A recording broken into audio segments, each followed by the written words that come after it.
अस्सलाम वालेकुम, welcome to अफरीन्स फिजियोडोज। आज के लेक्चर में हम लोग पढ़ेंगे एक टॉपिक जो कि थेरापेटिक एक्सरसाइज का रेजिस्टेंस वाला चैप्टर है, चैप्टर नंबर 6। उसका टॉपिक है डिटर्मिनेंट्स ऑफ रेजिस्टेंस एक्सरसाइज।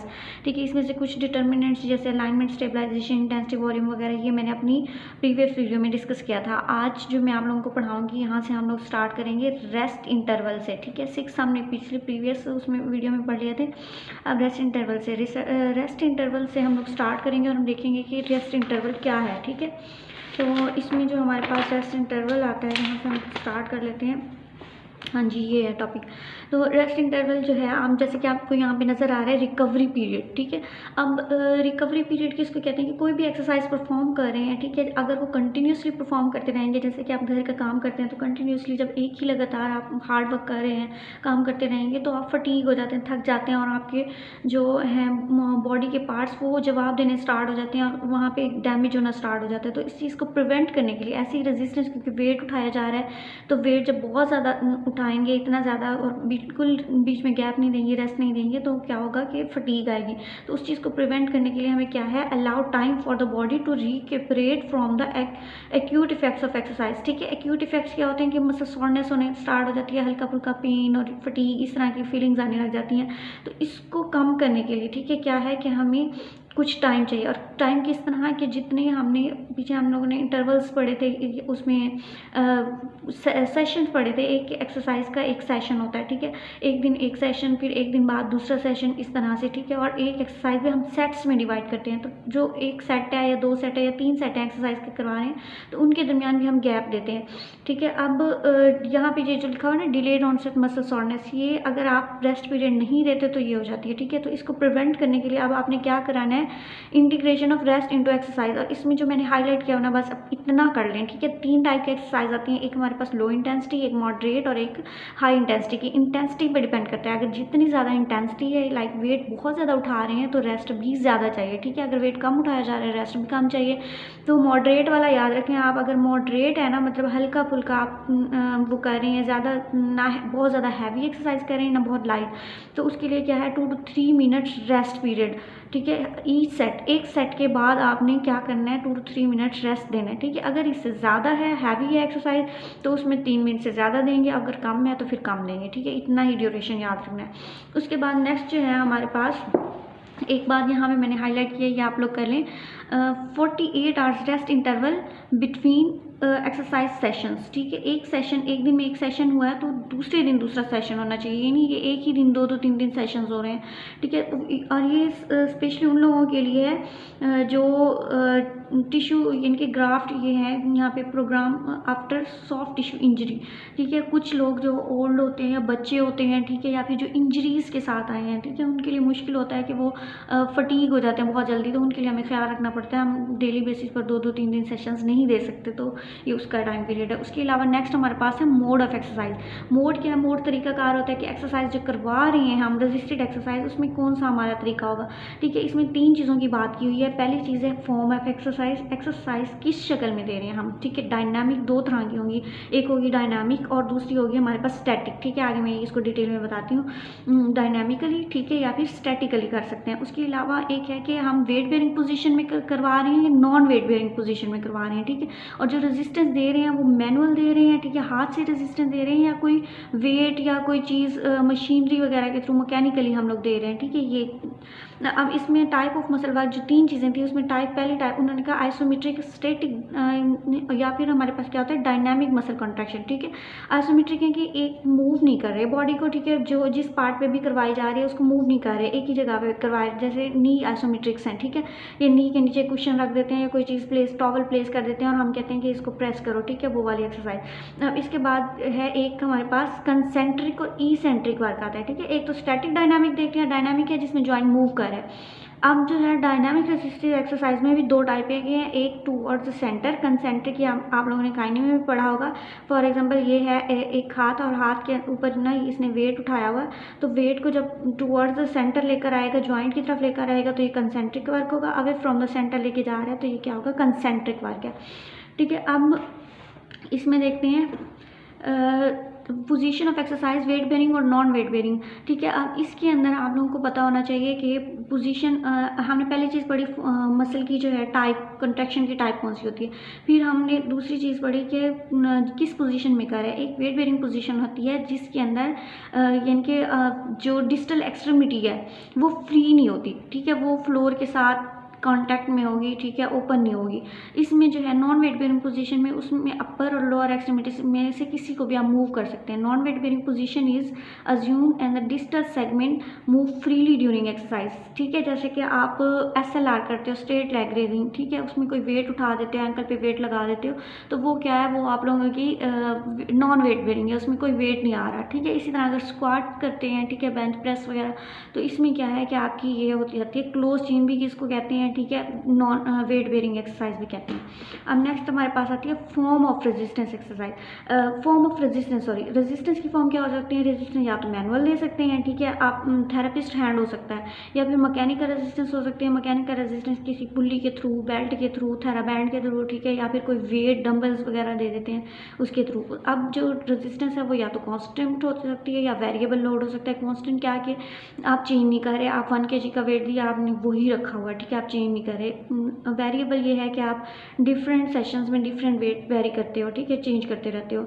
अब उसके अलावा हमारे पास आता है बॉडी वेट और पार्शियल बॉडी वेट भी जो है, बॉडी का अपना वेट भी एज अ रेजिस्टेंस, क्योंकि ग्रेविटी के अगेंस्ट जब एंटी ग्रेविटी पोजीशन बनाते हैं ना, तो उसमें बॉडी का अपना वेट भी रेजिस्टेंस के तौर पर एक्ट कर रहा होता है, ठीक है। एक और चीज़ जहाँ पे आइसोकाइनेटिक डायनामोमीटर का वर्ड होगा, ये ना एक हमारे पास मशीन होती है आइसोकाइनेटिक डायनामोमीटर, जो बेड रिडन पेशेंट होते हैं ना, हॉस्पिटल में हॉस्पिटलाइज्ड होते हैं, उनको ये यूनिट दिया जाते हैं, इसके अंदर एक्सरसाइज करा दिया जाते हैं। इसमें क्या होता है कि वेलोसिटी पहले से ही सेट होती है, ठीक है, कंट्रोल होती है, हम एक सेट कर देते हैं वेलोसिटी, उसी वेलोसिटी पे बार बार एक्सरसाइज होती रहती है, वो चेंज नहीं होती, ठीक है, तो इसमें रेजिस्टेंस सेम रहती है। अब नेक्स्ट पॉइंट इसका देखते हैं हमारे पास क्या है।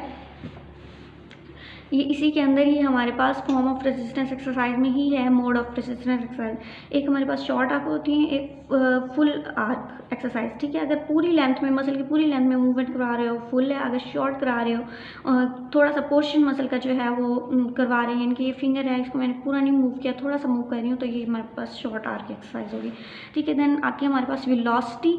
वेलोसिटी एक बहुत इंपॉर्टेंट कॉन्सेप्ट है, ठीक है, ये आप लोगों ने बायोमैकेनिक्स में भी पढ़ा होगा, काइनेटिक्स में भी पढ़ा होगा, बहुत सारी जगहों पे, ठीक है, तो इसको समझना बहुत ज़रूरी है। इसमें ना दो बातें बहुत सिंपल वर्ड में, क्योंकि आप लोग स्टूडेंट्स हो तो बहुत ही सिंपल वर्ड में मैं ट्राई करूँगी कि आप लोगों को समझाऊँ, ठीक है। अब इसमें आप लोगों ने क्या देखना है, एक है हमारे पास कंसेंट्रिक मसल वर्क, एक है ईसेंट्रिक मसल वर्क। अब कंसेंट्रिक क्या है, टुवर्ड्स द सेंटर, पहले भी मैंने ये वाली इस तरह की पिक्चर बनाई थी, ठीक है, डायग्राम। अब इसने ना हाथ में क्या है कि इसने वेट उठाया हुआ है, डंबल, अब इसको मूव करना है जॉइंट की तरफ, ठीक है, एल्बो पे फ्लेक्शन लेके आनी है। तो फ्लेक्शन के दौरान क्या होगा कि मसल कॉन्ट्रैक्ट हो रहा है, शॉर्ट हो रहा है, ये कंसेंट्रिक वर्क है। जब इसको नीचे लेकर आ जाएगा, फॉर एग्जाम्पल डंबल उठाया हुआ है, जब इसको नीचे की तरफ लेके जाएगा तो वो क्या होगा, हमारे पास कंसेंट्रिक से ईसेंट्रिक हो जाएगा, अवे फ्रॉम द सेंटर। अब वेलोसिटी देखिए, मतलब एक बंदे ने ना बहुत भारी वेट उठा लिया, बहुत ज़्यादा भारी, ठीक है, 5 किलो या 6 किलो का, तो 6 किलो के वजन को उठाने के लिए जब वो फ्लैक्स करेगा एल्बो, तो वो क्या करेगा, स्लो आहिस्ता आहिस्ता लेके जा रहा है, ठीक है, इसी तरह। लेकिन अगर वेट बहुत कम कर देते हैं, 1 kg या ½ kg का कर देते हैं, तो वो बहुत स्पीडली लेकर आएगा, ऊपर तक कॉन्ट्रैक्ट करेगा, ठीक है, मसल को। तो इसमें एक ही बात याद करनी है, अगर कंसेंट्रिक है टुवर्ड्स द सेंटर, तो उसमें velocity of muscle shortening increases, the force of muscle can generate decrease. अगर आपकी वेलोसिटी जो है बढ़ रही है, तेज़ी से आप मूव कर रहे हो, ठीक है, तो फोर्स उतनी कम प्रोड्यूस हो रही है, ऑपोजिट इफेक्ट है, ठीक है। इस पर ये बात लिख लो ताकि MCQs में आए या कहीं लिखनी पड़ जाए तो आप लोगों को याद हो, ठीक है, ऑपोजिट। इसमें क्या है कि अगर वेलोसिटी भी, वेट जितना ज़्यादा हो रहा है उतनी ही वेलोसिटी भी बढ़ रही है, ठीक है, इसमें ऑपोजिट नहीं है, इसमें सेम है ईसेंट्रिक में, ठीक है। अगर बहुत ज़्यादा भारी वेट उठाया हुआ वो उतनी स्पीड से नीचे जाएगा, ठीक है, हाथ आप कंट्रोल्ड वे में नहीं लेके जा सकते, तो वो जो है आप इस तरह अगर नीचे की तरफ लेके जा रहे हो, वेलोसिटी जितनी ज़्यादा होगी उतनी ही मसल कॉन्ट्रैक्ट ज़्यादा करेगा, ताकि एक कंट्रोल वे में रहे, आपका वेट गिर ना जाए नीचे। तो ईसेंट्रिक मसल वर्क में क्या है कि जो जितनी ज़्यादा during a maximum effort eccentric contraction, the velocity of active muscle lengthening increases force production in the muscle initially, ठीक है। इनिशियली क्या होता है, जितनी ज़्यादा आप वेलोसिटी इंक्रीज करोगे उतनी मसल की फोर्स भी ज़्यादा होगी, इंक्रीज टू अ पॉइंट, एक पॉइंट आएगा जब उससे ज़्यादा आपकी मसल की नहीं इंक्रीज कर देगी, लेवल ऑफ हो जाएगा, ठीक है। उसके बाद हमारे पास आता है एप्लीकेशन ऑफ रेजिस्टेंस ट्रेनिंग, ठीक है। इसको बेशक रहने दी, इसको ना करिए वाला टॉपिक, ठीक है। उसके बाद हमारे पास है डिटर्मिनेंट्स एक और आता है जो कि हमारे पास क्या है, पीरियोडाइजेशन। अब पीरियोडाइजेशन और वेरिएशंस ऑफ ट्रेनिंग, इसमें पीरियोडाइजेशन का ना कॉन्सेप्ट समझना ज़रूरी है। इसमें क्या है, पीरियड क्या होता है, एक टाइम पीरियड होता है, एक स्पेसिफिक टाइम होता है, ठीक है। तो अब ना एक बंदा है जो हमारे पास एथलीट्स वगैरह होते हैं, ठीक है। तो अब एथलीट्स हैं, उनका कंपटीशन जो है ना, फॉर एग्जाम्पल साल बाद एक दफ़ा आता है कंपटीशन, उन्होंने पार्टिसिपेट करना होता है। इसके लिए वो पूरा साल तो एक्सरसाइज नहीं करते रहेंगे ना, तो उन्हें स्पेसिफिक पीरियड चाहिए। तो हम लेकिन अगर वो छोड़ देंगे ट्रेनिंग तो उसके बाद क्या होगा, उनके मसल्स की जो फिटनेस है वो कम होनी स्टार्ट हो जाएगी। तो इसीलिए हम क्या करते हैं, हम चाहते हैं कि वो फिट भी रहें और कंपटीशन में भी अच्छे से पार्टिसिपेट करें। तो हम उनके ट्रेनिंग के सेशन को डिवाइड कर देते हैं डिफरेंट सेगमेंट्स के अंदर, ठीक है। पीरियड्स बना देते हैं, पीरियोडाइजेशन। अब वो ये टेबल में भी लिखा हुआ है, ठीक है। और यहाँ पे पढ़ भी देती हूँ, break up our training programme into a periods, ठीक है। एक पूरा उनका जो साल का ट्रेनिंग प्रोग्राम है उसको डिफरेंट पीरियड में डिवाइड कर दिया, ब्रेक कर दिया हमने। And build systemic variation in exercise intensity at repetition sets और फ्रीक्वेंसी एट रेगुलर इंटरवल्स। अब जो पीरियड हमने बनाए हैं ना, एक पीरियड में होगा हम बहुत ज़्यादा एक्सरसाइज करवाएंगे उसे स्ट्रेंथनिंग के लिए, ठीक है। एक पीरियड में होगा सिर्फ फिटनेस के लिए कराएंगे, हल्की फुल्की लाइट सी। एक रेस्ट का पीरियड होगा जिसमें बहुत ही कम माइनर से एक्सरसाइज कराएंगे। तो इसमें हम देखते हैं कि पीरियोडाइजेशन में कौन कौन से 3 आते हैं, ठीक है। ये टेबल भी आप लोग कर लीजिएगा। एक होता है प्रिपरेशन पीरियड, एक होता है कॉम्पिटिशन, एक होता है रेक्यूपरेशन, ठीक है। अब प्रिपरेशन क्या है कि हम उसको प्रिपेयर कर रहे हैं, ठीक है। अभी हम कंपटीशन को बहुत दे रहे हैं, हम सिर्फ कहते हैं कि मसल जो है वो फिट रहें, ठीक है, फिटनेस रहे बॉडी में। तो हम क्या कहेंगे, उसको इंटेंसिटी ज़्यादा नहीं रखेंगे, लोड कम उठाएगा, लेकिन रेपिटेशन बहुत ज़्यादा करेगा ताकि एंड्योरेंस और फिटनेस मेंटेन रहे। फिर क्या है, कंपटीशन में क्योंकि उसने बहुत ज़्यादा हैवी वेट्स उठाने हैं, वेट लिफ्टर्स के लिए, ठीक है, जिन्होंने वेट्स उठाने, तो higher load prior to competition, बहुत ज़्यादा वेट उठाएंगे लेकिन इंटेंसिटी कम रखेंगे ताकि वो फटीग ना हो जाए जल्दी, ठीक है। दूसरा क्या है, रिकपरेशन रेस्ट पीरियड होता है कि हम रेस्ट पीरियड में gradual decrease in exercise load Aahista Aahista हम कम करते हैं और साथ में रेपिटेशन और सेट्स भी कम कर देते हैं, ठीक है। तो ये हमारा पीरियडाइजेशन होती है, इस चीज़ को कहते हैं कि हमने पीरियड्स में डिवाइड कर दिया एक्सरसाइज को, ठीक है। फिर एक लास्ट आपका आता है डिटर्मिनेट्स इंटीग्रेशन ऑफ फंक्शन।